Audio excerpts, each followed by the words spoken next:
Good morning, boys and girls. This is Mr. Matthews. It's good to see you again. You are home in your homes being safe while I'm here in my home being safe.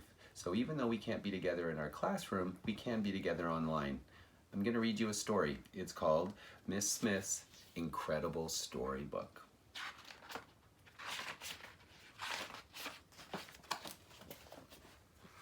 It was the first day of school. Zach was waiting for his teacher to arrive. Boring, boring, he thought. Why would this year be any different from the last one? Then the door swung open. Good morning, class. My name is Miss Smith, and I am your new teacher.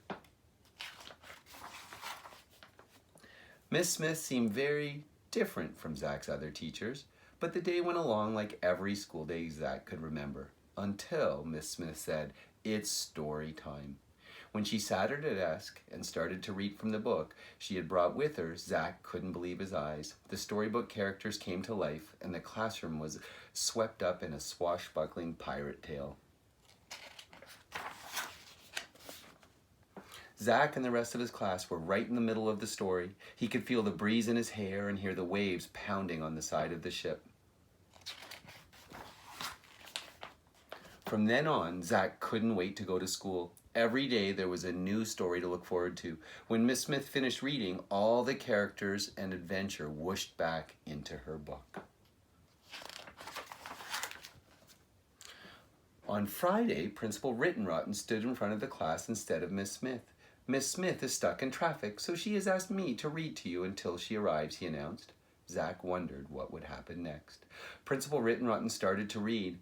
Zach grinned when a princess leaped out of the book, followed closely by a fire-breathing dragon and a brave knight on his horse. Principal Rittenrotten was so surprised that all he could do was scream and throw the book up in fright. "I'm going for help," he called over his shoulder as he ran out the door. Before Zach could think of anything to do, Sue-Ann pounced on the storybook. But she didn't finish the dragon story. She started reading another one instead. The princess, the dragon, and the knight did not return to the book, but the three bears and Goldilocks climbed out.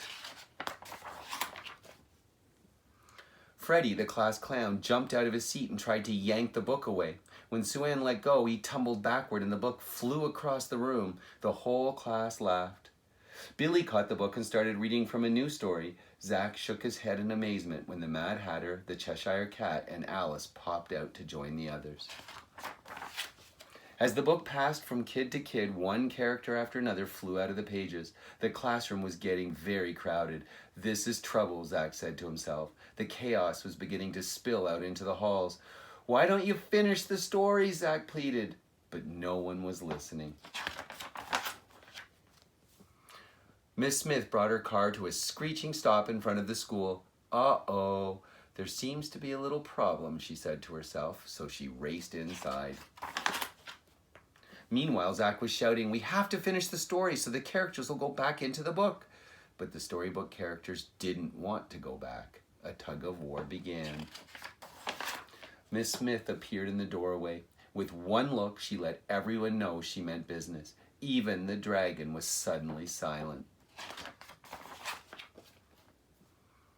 Zach handed the book back to Miss Smith. She ruffled through the pages, adjusted her glasses, and started to read. The class sat spellbound as she finished each story in turn. With a swirl and a whoosh, one character after another disappeared into the book until the classroom was quiet and tidy again. Principal Rittenrotten and a team of firefighters skidded to a halt at the door just as Miss Smith closed her book. "May I help you, Principal Rittenrotten?" asked Miss Smith.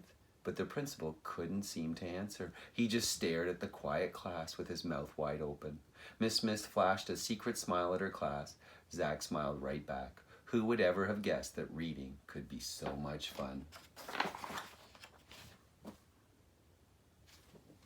Did you figure out why I read this book to you? I know we're stuck in our houses for long times, and things at times can seem boring. But don't forget, reading can be fun. Get your parents to read to you, read to yourselves. You just might enjoy it. Have a good day.